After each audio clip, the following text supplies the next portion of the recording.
पल का इंतजार था, सबको इंतजार था, वो घड़ी आ गई है।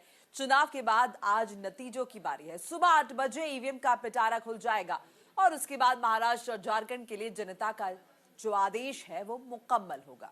देखिए, कौन महाराष्ट्र के महायुद्ध में अपना परचम लहराएगा, झारखंड की बात की जाए तो झारखंड में किसका निजाम होगा, इस बात का खुलासा आज ही होगा। सभी दल दावे कर रहे हैं, जिसके दावे में कितनी सच्चाई है, किसके दावे में कितना दम है, इस बात का आज पता चल जाएगा। महाराष्ट्र में महायुति और महाविकास अघाड़ी तैयारी में जुटी हुई है। विधायकों को जीतने के बाद मुंबई आने का निर्देश दिया गया है। होटल्स में उनके रहने के इंतजाम किए गए हैं, लेकिन जिसका जमेगा रंग, किसका जमेगा रंग और कौन लहराएगा परचम, ये तो नतीजों के बाद ही पता चल पाएगा। लेकिन किसी भी खेमे में अभी जोश होता कम होता नहीं दिख रहा। देखिए, सभी नतीजे को लेकर उत्साहित आज नजर आ रहे हैं। महाराष्ट्र में सभी 288 सीटों के लिए एक चरण में वोट डाले गए थे। इस बार पिछले विधानसभा चुनाव की तुलना में 4% ज्यादा वोट पड़े और सबसे बड़ी बात तो ये कि महिलाओं की भागीदारी पुरुषों की तुलना में ज्यादा रही। दूसरी ओर देखिए, झारखंड में सभी दल वेट एंड वॉच की पोजीशन में है। सुबह 8 बजे से मतगणना केंद्रों पर वोटिंग जो है हम देखें, अगर काउंटिंग शुरू होगी, सबसे पहले पोस्टल बैलेट की गिनती होगी और फिर ईवीएम के मतों की गिनती होगी। मतगणना केंद्रों पर सुरक्षा की कड़ी व्यवस्था की गई है। देखिए, झारखंड का जिक्र कर लेते हैं तो झारखंड में 81 विधानसभा सीटों पर 2 चरणों में मतदान हुआ था। पहले चरण में का जो मतदान था वो था 13 नवंबर को और दूसरे चरण का मतदान हुआ 20 नवंबर को। इस बार झारखंड की लड़ाई इंडिया गठबंधन और एनडीए के बीच में है। इंडिया गठबंधन में कांग्रेस, झारखंड मुक्ति मोर्चा, जेएमएम और लेफ्ट की पार्टियां शामिल हैं। इधर एनडीए में भाजपा, आजसू, जदयू और लोजपा यानी कि रामविलास पार्टी जो है वो इसमें शामिल है। तो एक तरफ जहां इंडिया गठबंधन राज्य में लगातार दूसरी बार सरकार बनाने की कोशिश में है, तो दूसरी तरफ एनडीए राज्य में वापसी की आस लगाए हुए बैठे हैं। महाराष्ट्र से लेकर झारखंड तक, यूपी से लेकर बिहार तक और राजस्थान से लेकर बंगाल तक सुबह 8 बजे से वोटों की गिनती शुरू हो जाएगी। देखिए, हम लगातार आपको बता रहे हैं, सबसे पहले बैलेट पेपर की गिनती की जाएगी, उसके बाद ईवीएम का पिटारा खुलेगा। तो न्यूज इंडिया आपको हर एक अपडेट से रूबरू कराएगा, तो बने रहिए हमारे साथ और देखते रहिए जनता का आदेश।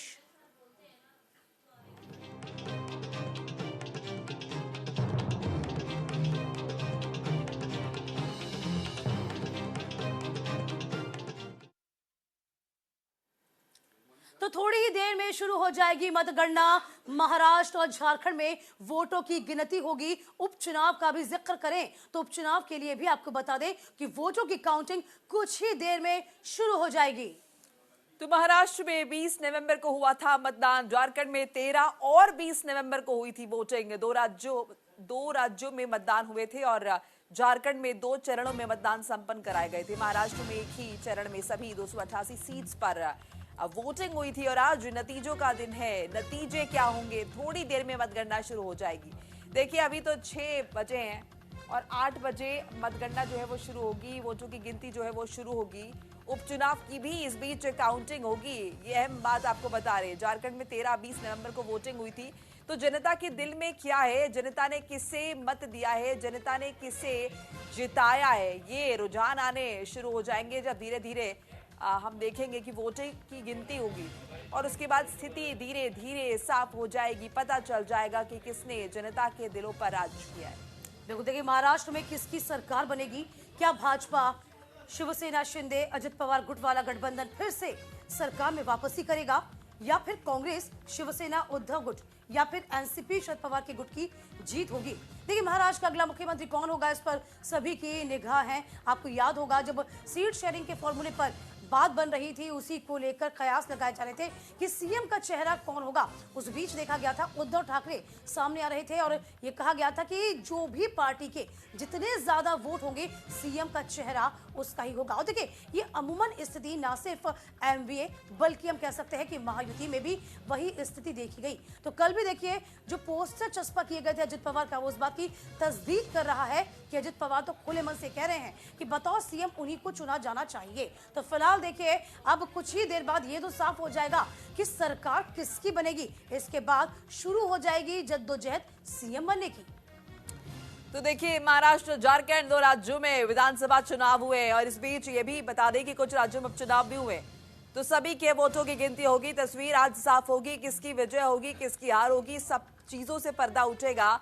तमाम जो कयास है, तमाम जो अटकलें हैं, वो क्लियर हो जाएंगे। तो जाहिर सी बात है, आपको बता दें, महाराष्ट्र का अगला मुख्यमंत्री कौन होगा? एकनाथ शिंदे, देवेंद्र फडणवीस, उद्धव ठाकरे, शरद पवार या नाना पटोले?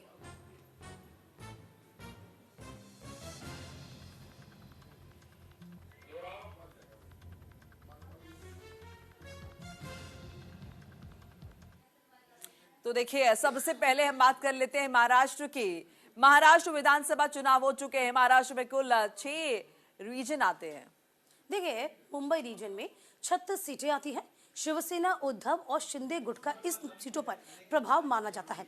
इसके बाद आता है कोंकण रीजन में 39 सीटें आती हैं और गोवा से सटे सिंधुदुर्ग से ठाणे तक फैलाव इसका माना जाता है। एकनाथ शिंदे का गृह क्षेत्र है कोंकण इलाका। कोंकण की 12 लोकसभा में से कोंकण की 12 विधानसभा सीटों में से महायुति ने 7 सीटें जीती थी। महाविकास अघाड़ी ने 5 लोकसभा सीटें जीती थी। लोकसभा सीट्स का जिक्र भी कर रहे हैं। मराठवाड़ा में 46 सीटें आती है। छत्रपति संभाजीनगर से लातूर तक 8 जिले हैं। देखिए, तकरीबन आपको बता दें, इन पूरे क्षेत्रों में 35% आबादी जो मराठा हैं उनकी है। तो मराठाओं की मराठवाड़ा में कांग्रेस का यह खासा प्रभाव माना जाता है। तो महाराष्ट्र का सबसे बड़ा रीजन है विदर्भ। जी हाँ, तो विदर्भ में आपको बता दें, विधानसभा की 62 सीटें आती है। नागपुर से लेकर अकोला तक 11 जिलों में ये फैलाव है।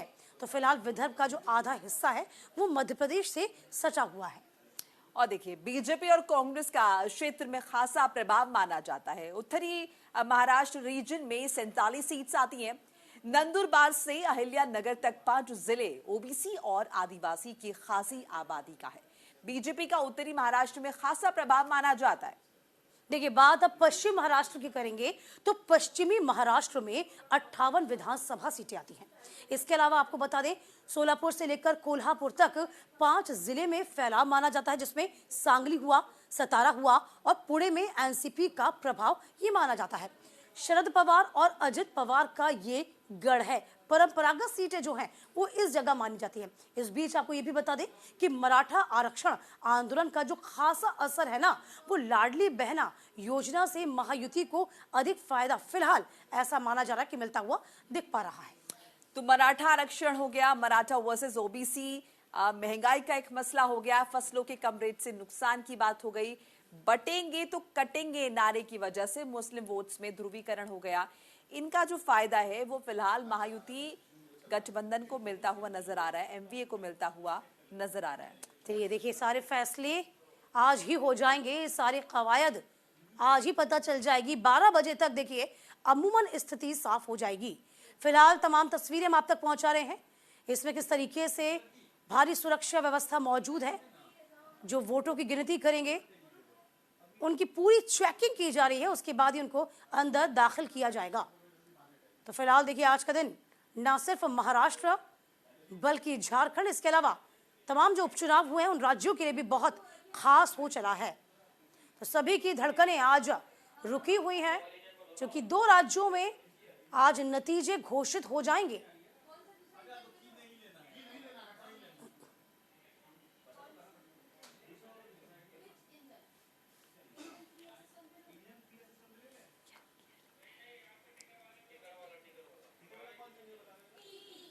तो देखिए, बहुत सारे मसले हैं महाराष्ट्र का। अगर हम जिक्र कर रहे हैं तो मराठा आरक्षण एक बड़ा मसला है, मराठा वर्सेस ओबीसी भी एक बहुत बड़ा मसला है, महंगाई का एक मसला है जो कि उठाया गया है चुनावों के दौरान, फसलों के कम रेट से नुकसान की बात है।